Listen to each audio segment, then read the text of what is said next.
Bonjour, je m'appelle Alain Siroux, je suis le directeur de la rédaction de Ciel et Espace et évidemment, je vais avoir le plaisir de vous parler de ce hors-série consacré aux infox, aux fake news, aux fausses nouvelles, enfin à tout ce qui laisse penser que la réalité est différente.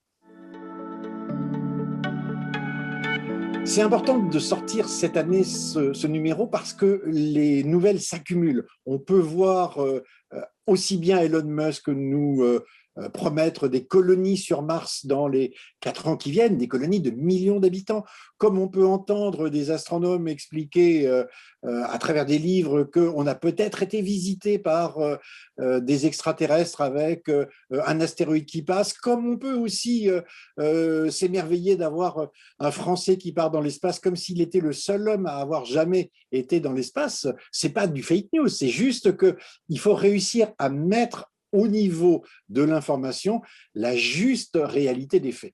Donc c'est très important, peut-être encore plus qu'avant.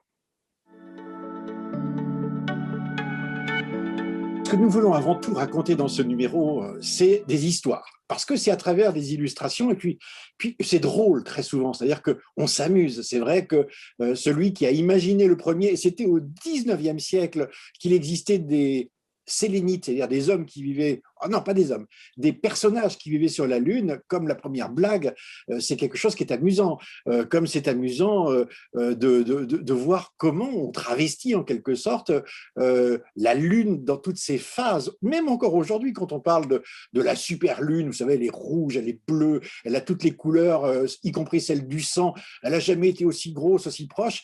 Bon, c'est assez drôle de raconter tout ça. L'idée de ce numéro, c'est bien de montrer à la fois que les canulars, les poissons d'avril, les fausses nouvelles, les infox, les fake news, mais aussi peut-être la propagande, la désinformation, tous ces mots-là, finalement, nous aident à bien comprendre comment il faut se méfier de ce que nous lisons et qu'il faut être, alors, à la fois critique, curieux, parfois il faut rire, il faut se moquer un peu des choses. Et donc, ce numéro va raconter ça. Ensuite, ce numéro, eh bien, il va nous promener dans des tas d'histoires. Donc, les plus connues sont évidemment celles de la Terre plate, mais on parlera aussi de la 10e planète du système solaire, Nibiru, qui n'existe pas, qui est un fantasme. Le fameux « ils n'ont jamais marché sur la Lune ». L'autre morceau qui est extrêmement important dans ce numéro, c'est d'expliquer comment la presse elle-même fonctionne, quelles sont ses sources, où est-ce qu'elle apprend les choses, comment elle traite ce matériel extraordinaire qui est celui des nouvelles du ciel et de l'espace.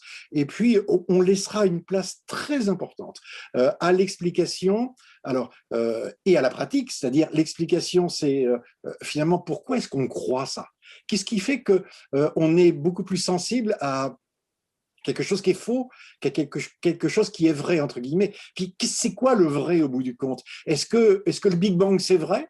euh, il est apparu assez récemment, la science c'est le doute, et pour ça on va aller voir par exemple une institutrice qui travaille dans un collège et elle explique à ses enfants qu'il faut se méfier par exemple des photos. Alors pratiquement elle leur montre des photos de pyramides sur la Lune. Est-ce qu'il y a des pyramides sur la Lune?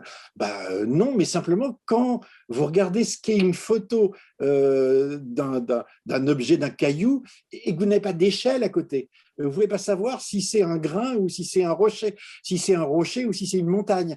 Et petit à petit, en montrant et en démontrant et en jouant à inventer des fausses nouvelles, eh bien, les enfants, les adolescents vont comprendre que ils peuvent se faire piéger et qu'ils peuvent piéger les autres. Ça les amuse, c'est drôle, et en même temps, ça développe un esprit et une barrière critique. Il faut que vous nous aidiez. Il est très clair aujourd'hui que le monde dans lequel nous vivons, à travers les informations, à travers les réseaux sociaux, à travers toutes les nouvelles qui nous arrivent, peuvent nous jeter dans une énorme confusion et faire qu'on confonde le vrai du faux. Et en particulier les jeunes qui seront extrêmement sensibles à cette information qui va à la vitesse de la lumière et qui ne se lit qu'en quelques secondes. Nous avons besoin de vous pour leur montrer que finalement tout cela a une histoire, tout cela a un sens. Il y a des gens qui construisent ça, il y a des gens qui ont intérêt à cela. cela.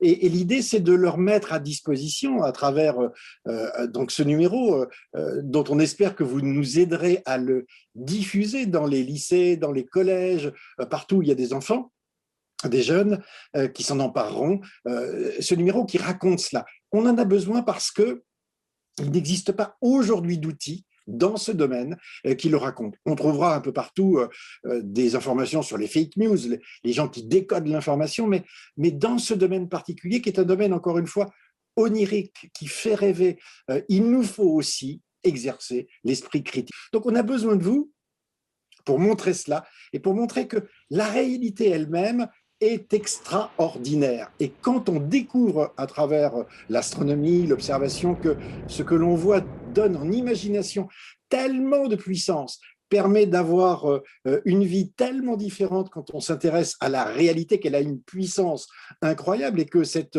réalité n'empêche pas le rêve, n'empêche pas l'imagination, alors je dirais quand on est enfant et qu'on découvre ça, on a une très belle vie devant soi. Alors, merci de nous aider à le réaliser.